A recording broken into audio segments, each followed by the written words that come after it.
Once a month, or more if you're lucky, Talking with Mar finds Tin Pod Radio's in-apartment librarian talking about books, movies, library programs, and everything else, including that carpet from the 80s. Yo, this is It's Mur, and you're listening to Tin Pod Radio. You can find me at It's Mur on Instagram and Patreon and Ko-fi.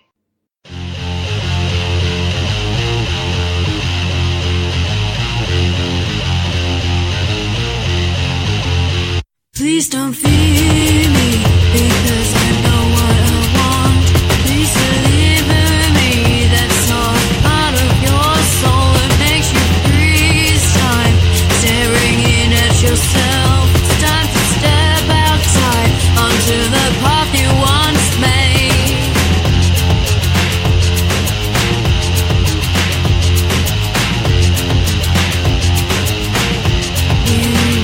Let me so I can find all your tears. I can mend you so you can function again. I was where you are in oblivion. I know you feel alone. You got to ask yourself where you are now. It's where you are now.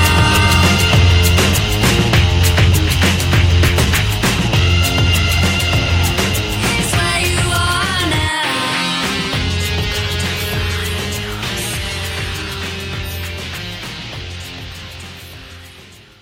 Chapter 5. The both of them crawled out of bed to head to work with the radio playing in the background as a soundtrack to their asshole comments to each other. The radio was stuck on an early morning news talk radio show, but at least that nonsense doesn't send them into a full rage argument of what sort of songs are worth listening to. Just waking up next to each other causes enough problems. No use adding to it with who has the better taste in music. Both of them still had too much early morning in their bodies to pay attention to the breaking news report on the radio.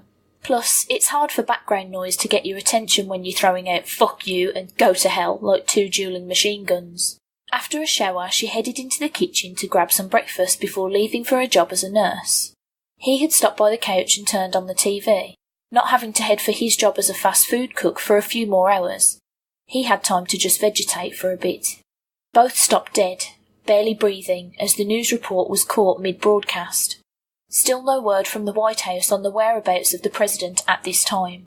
The vice president was in Virginia at the time of the impact on Florida. The VP was in Virginia trying to calm communities shaken by the sudden disappearance of 2,000 family members, loved ones and neighbours there 1 month ago. Right now he is said to be in a safe location. Let's go to Monica King in Melbourne, Florida for the latest from the scene of the impact. Sabrina walked from the kitchen and stood beside Ken, who had risen to his feet, as a woman was shown on the newscast standing knee-deep in water from the location of what appeared to have at one time been some sort of super shopping centre. "Monica, can you hear us? Any new information on the impact?" The location reporter had a really frightened look on her face as she watched a blue vest float by in front of her. Then a banjo. Then a rubber chicken. But she was able to compose herself and remember her job. "Mark, this is like nothing anyone in this area has ever seen before, and those who live in Florida have seen their share of natural disasters. No one, from the grocer down the street to scientists, can explain why, after the object impacted into the waters off the coast of Melbourne, waves have continued to come one after the other, pounding the Space Coast. Monica, is there any word on whether anyone has any idea what the object was?" "Mark, military officials just about an hour and a half ago said they believe this was not any sort of attack by missile or other enemy technology on American soil, nor do they think this is an act by any beyond human. And even though no radar machines detected the object approaching and entering or going through the Earth's atmosphere, they are saying as of right now that they believe it was space debris of some kind, most likely from a satellite or meteor." Sabrina sat down with her mouth open as she began to cry. "Ken," she sobbed. "Julie is—" Ken wrapped his arm around her and pulled her to him. This was the first time they'd actually touched each other in weeks that wasn't punches. "I'm sure she's okay," Ken told her, but watching the story unfold on the news gave him pause to his own words. Julie held Lindsay's hand as another wave pounded against the outside of the factory building. The impact and water sent them sliding across the hard rooftop.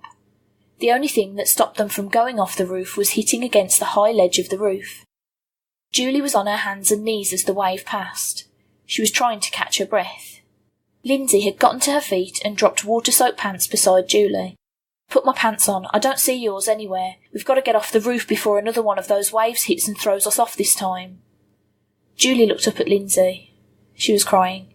Lindsay could tell, though, from the pained look in her eyes. She could separate the tears flowing down the cheeks of the woman she loved from the salty seawater. "Lindsay?" Lindsay knelt down. She brushed one hand against Julie's cheek while she handed her the pants with the other. "I don't know. Tsunami, maybe? Put those on, because we're jumping off the roof together."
Do you